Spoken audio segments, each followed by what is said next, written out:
अंधेरापुर गांव में जिंदगी का पहिया धीरे चलता था। यहाँ के खेत सूखे और बंजर थे। पानी की कमी से नदियाँ सूख गई थी और धरती में दरारें पड़ गई थी। सुनीता, देख, 1 महीना और बीत गया। आसमान में एक भी बादल नहीं, फसलें सूख रही हैं। मुझे भी यही चिंता सता रही है भीमा। घर में अनाज कम हो रहा है। भीमा एक गरीब किसान था। वो अपनी पत्नी सुनीता, बूढ़ी माँ कमला देवी, बेटे छोटू और बेटी अंजलि के साथ एक छोटे से कच्चे घर में रहता था। उनकी जिंदगी पहले से ही मुश्किल थी। ऊपर से साहूकार दीनानाथ के भारी कर्ज ने उन्हें और भी दबा रखा था। अरे बहू, आज खाने में क्या बना है?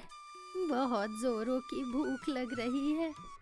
माँ जी, थोड़ा सा दलिया है बस। भैया, मुझे भी भूख लगी है। चुप हो जा अंजलि, माँ भाऊजी कुछ ना कुछ कर ही लेंगे। भीमा की सारी उम्मीदें बस बारिश पर टिकी थी।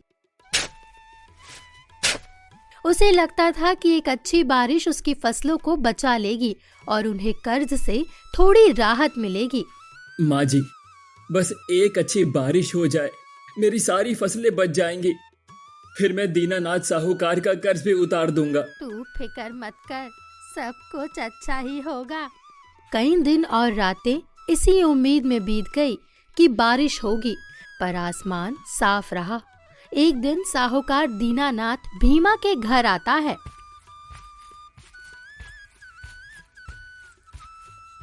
अरे भीमा, मेरा कर्जा वापस करने का समय आ गया है। कहाँ है मेरा पैसा?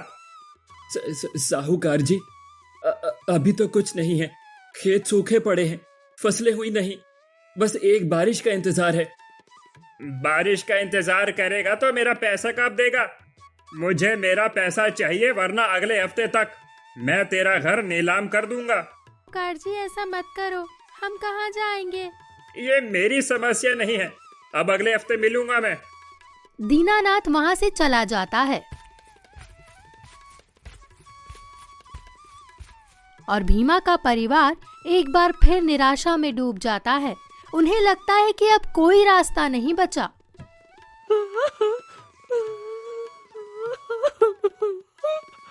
अरे, अब क्या होगा भीमा?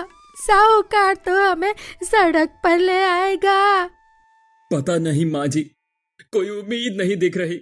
बाबूजी, आप चिंता मत करो, मैं कुछ सोचता हूँ। तू क्या सोचेगा? तू तो भी बच्चा है मेरे लाल। मैं भगवान से प्रार्थना करूं कि बारिश जल्दी हो जाए।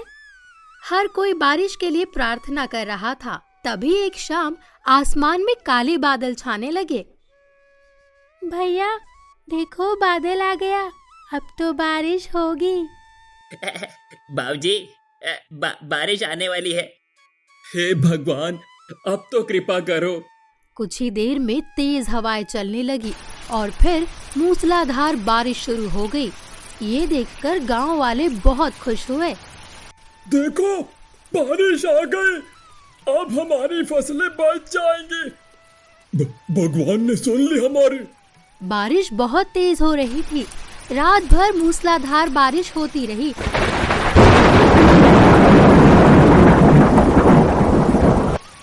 सुबह तक स्थिति बिगड़ गई। नदियां उफान पर थी और खेत पूरी तरह से पानी में डूब चुके थे। भीमा देखो, घर की दीवारों से पानी टपक रहा है। हमारा कच्चा घर है सुनीता, ये ज्यादा देर नहीं टिक पाएगा। तभी एक जोरदार आवाज हुई और भीमा का कच्चा घर टूट गया। पूरा परिवार घर के बाहर खड़ा था। आंगन तक पानी भर चुका था। उनके जीवन भर की कमाई, उनका छोटा सा घर, सब आंखों के सामने पानी में बह रहा था। हमारा सब कुछ चला गया, हम कहाँ जाएंगे?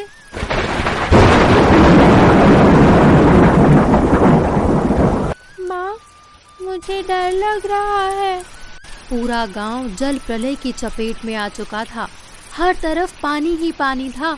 लोग अपने घरों से निकलकर सुरक्षित जगहों की तलाश कर रहे थे। घबराओ मत, हम कहीं ना कहीं शरण जरूर ले लेंगे।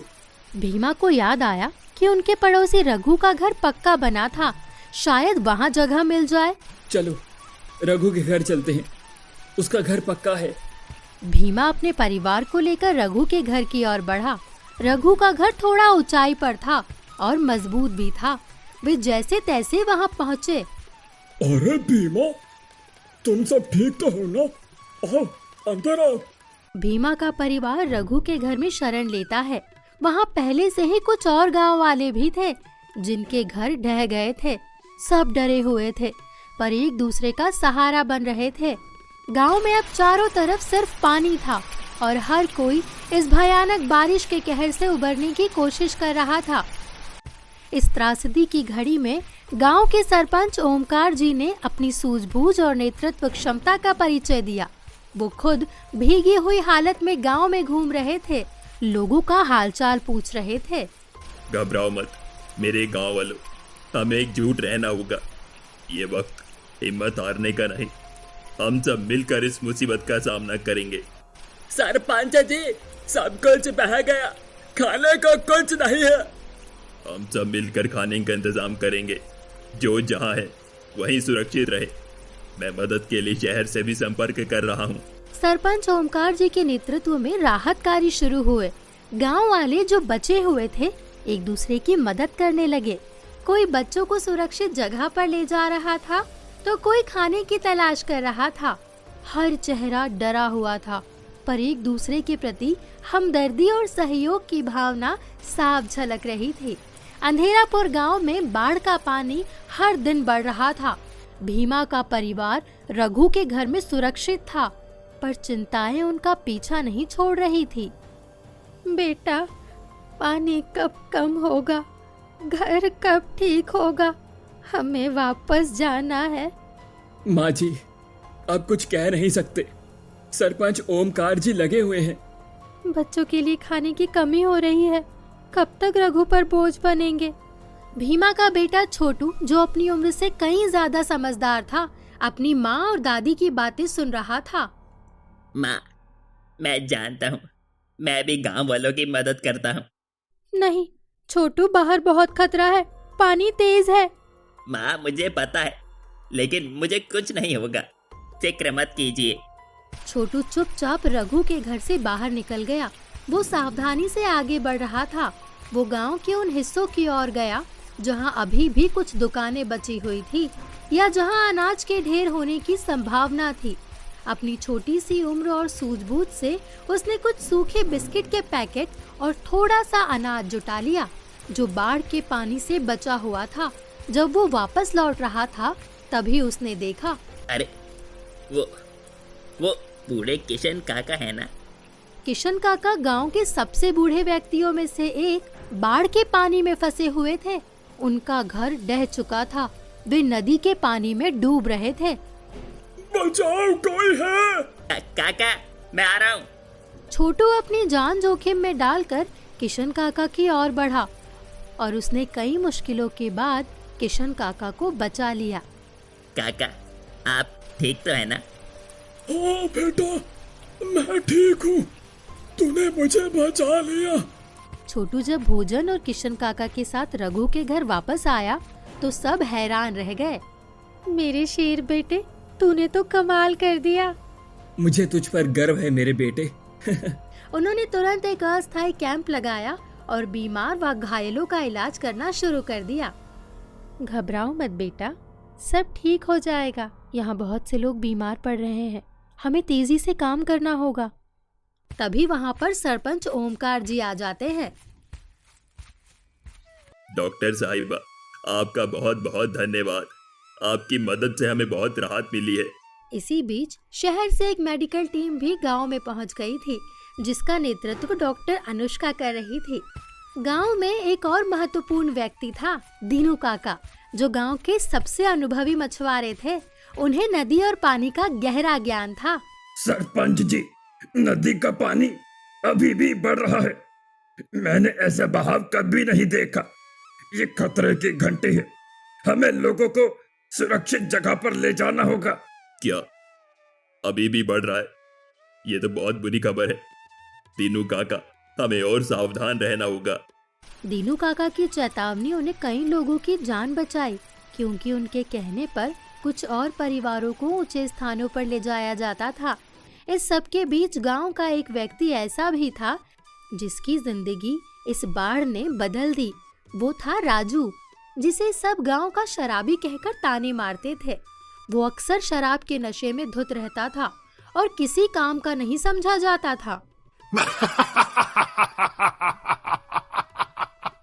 वो राजू भी कहीं फंस गया होगा, किसी काम का तो है नहीं, अब मर भी जाएगा। पर किस्मत ने राजू को एक मौका दिया। गांव को शहर से जोड़ने वाला एकमात्र पुल, जो लकड़ी का बना था, बाढ़ के पानी में कमजोर पड़ गया था। अगर वो पुल टूट जाता तो कोई राहत सामग्री गांव तक नहीं पहुंच पाती। पुल को ठीक करना होगा, पर कोई जा नहीं पा रहा, बहाव बहुत तेज है। तभी राजू, जो कुछ दिनों से नशे में नहीं था, आगे आता है। सरपंच जी, मैं जाऊंगा, मैं पुल ठीक करूंगा। राजू, तुम जाओगे? हाँ सरपंच जी, मैंने बहुत गलतियां की हैं, पर आज मैं अपने गांव के लिए कुछ करना चाहता हूँ। राजू ने अपनी जान जोखिम में डाली। उसने कुछ मजबूत रस्सियां ली और लकड़ी के कुछ मोटे टुकड़े लेकर पुल की ओर बढ़ा और राजू ने पुल के टूटे हुए हिस्से को ठीक किया।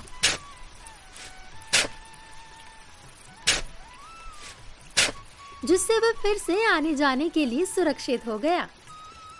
राजू ने तो कमाल कर दिया, मुझे तो विश्वास ही नहीं हो रहा। लगता है ये कोई और ही राजू है। राजू के इस काम से राहत सामग्री गांव तक पहुंच सकी और कई लोगों की जान बच गई। इस त्रासदी ने एक और व्यक्ति के दिल को बदल दिया था, साहूकार दीनानाथ। जब उसने अपनी आंखों के सामने गांव की बर्बादी देखी, लोगों को बेघर और असहाय होते देखा, तो उसका कठोर हृदय पिघल गया। उसने देखा कि कैसे बच्चे भूख प्यास से तड़प रहे थे और कैसे लोग अपनी जान गंवा रहे थे। क्या फायदा इस पैसे का जब लोग ही नहीं रहेंगे। एक दिन दीनानाथ भीमा के पास आता है, जो अभी भी रघु के घर में था। भीमा, मुझे माफ कर दो, मैंने तुम्हारे साथ बहुत बुरा किया है। मैंने सिर्फ अपने पैसों के बारे में सोचा। साहूकार जी, अब कोई साहूकार नहीं, इस बाढ़ ने मेरी आंखें खोल दी है। तुम्हारा सारा कर्जा मैं माफ करता हूँ। आप सच बोल रहे हैं साहूकार जी? हाँ सुनीता, और सिर्फ इतना ही नहीं, जब ये बाढ़ उतरेगी तो मैं गांव के पुनर्निर्माण में भी मदद करूंगा। हम सब मिलकर इस गांव को फिर से खड़ा करेंगे। भीमा का परिवार दीनानाथ के इस बदलाव को देखकर हैरान था। उन्हें विश्वास नहीं हो रहा था कि जिस व्यक्ति ने उनका जीना मुश्किल कर दिया था, वो अब इतना बदल गया है। लगता है साहूकार जी को अब सब कुछ समझ में आ गया है, तभी तो वो गांव वालों की मदद कर रहे हैं। हाँ, आप सही कह रहे हैं, साहूकार जी बदल गए हैं। धीमे धीमे अंधेरापुर गांव में सूरज की किरणें अब थोड़ी पड़ने लगी थी। बाढ़ का पानी धीरे धीरे उतर रहा था, पर अपने पीछे तबाही के निशान छोड़ दिए थे। टूटे हुए घर, डूबे हुए खेत, लेकिन इन सब के बीच एक नई भावना जन्म ले रही थी, एकता और उम्मीद की भावना। भीमा का परिवार अब भी रघु के पक्के घर में था। माँ जी, पानी उतर रहा है, अब हमें अपने घर को फिर से बनाना होगा। हाँ बेटा, भगवान ने हमें एक और मौका दिया है। बच्चों, अब सब ठीक होगा, हमें हिम्मत रखनी होगी बस। हाँ। गांव के सरपंच ओमकार जी ने गांव वालों को इकट्ठा किया। भीमा और सुनीता भी वहां इकट्ठा हुए। मेरे गांव वालों, हमने इस भयानक बाढ़ का सामना किया है। अब हमें अपने गांव को फिर से खड़ा करना है। क्या तुम सब मेरे साथ हो? हाँ सरपंच जी, हम सब आपके साथ हैं। हम सब मिलकर काम करेंगे, किसी को अकेला नहीं छोड़ेंगे। हमारे पास जो थोड़ा बहुत अनाज बचा है, उसे भी आपस में बांटेंगे। डॉक्टर अनुष्का और उनकी टीम ने भी गांव में ही रुकने का फैसला किया। सरपंच जी, मैं और मेरी टीम यहीं रुकेंगे। लोगों को अभी भी चिकित्सा सहायता की जरूरत है। हम गांव को पूरी तरह से स्वस्थ देखकर ही जाएंगे। डॉक्टर साहिबा, आप सच में हमारे लिए देवी बनकर आई हैं। सभी ध्यान से सुनिए। पानी उतरने के बाद बीमारियां फैलने का खतरा रहता है। साफ पानी पियो और आसपास सफाई रखो। सरपंच जी, मुझे बताइए और कहाँ काम है, मैं सब करूँगा। राजू, तुमने दिखा दिया कि तुम क्या हो। सबसे बड़ा बदलाव साहूकार दीनानाथ में आया था। उसने अपना सारा लालच छोड़ दिया था। मेरे भाइयों और बहनों, मैंने आज तक सिर्फ अपने बारे में ही सोचा है, पर इस बाढ़ ने मुझे इंसानियत का पाठ सिखाया है। मैं अपने सारे पापों का प्रायश्चित करना चाहता हूँ। साहूकार जी, आपने हमारा कर्ज माफ कर दिया, यही बहुत है। नहीं भीमा, ये काफी नहीं। मैं गांव के पुनर्निर्माण में अपना पूरा सहयोग दूंगा। मैं नए घर बनाने में मदद करूंगा और खेती करने में भी मदद करूंगा। मेरे पास जो भी पैसा है अब इस गांव के लिए है। साहूकार जी तो बहुत अच्छे हो गए हैं। भगवान की लीला अपरंपार है। छोटू और अंजलि भी इस सब में पीछे नहीं थे। वे बड़े बुजुर्गों की मदद करते, छोटे बच्चों की देखभाल करते और उन्हें हिम्मत देते। छोटू ने किशन काका को एक नए घर के निर्माण में मदद की। तू सच में एक हीरो है मेरे बच्चे। तूने मेरी जान बचाई और अब मेरा घर भी बनवा रहा है। हम सब एक परिवार है काका। दिन रात की मेहनत और एकजुटता से अंधेरापुर गांव धीरे धीरे फिर से खड़ा होने लगा। नए मजबूत घर बन रहे थे, खेत फिर से हरे भरे हो रहे थे और लोगों के चेहरे पर फिर से मुस्कान लौट रही थी। सुनीता देख, हमारा घर फिर से बन रहा है और इस बार ये पहले से भी मजबूत होगा। हाँ भीमा, ये सब गांव वालों की वजह से है। कुछ महीने बाद अंधेरापुर गांव पूरी तरह से बदल गया।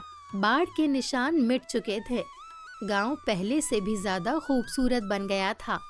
एक शाम गांव वाले चौपाल पर इकट्ठा हुए। मेरे प्रिय गांव वालों, हमने एक भयानक आपदा का सामना किया है। हमने सब कुछ खोया, पर हमने कुछ ऐसा पाया जो पैसों से नहीं खरीदा जा सकता। आपसी प्रेम, विश्वास और एकजुटता। सरपंच जी, मैंने अपनी जिंदगी का सबसे बड़ा सबक सीखा है। अब मैं कभी शराब को हाथ नहीं लगाऊंगा। मैं अपने गांव के लिए जीना चाहता हूँ। मैंने अपने लालच का त्याग कर दिया है। अब मेरा जीवन गांव की सेवा में समर्पित है। भीमा और उसका परिवार अपने नए घर में खुशी खुशी रहने लगा था। माँ जी, इस बारिश ने हमारा बहुत कुछ छीन लिया, पर हमें बहुत कुछ सिखाया भी है। हाँ बेटा, इसने हमें दिखाया कि जब जब एक साथ हो तो बड़ी से बड़ी मुसीबत का सामना किया जा सकता है।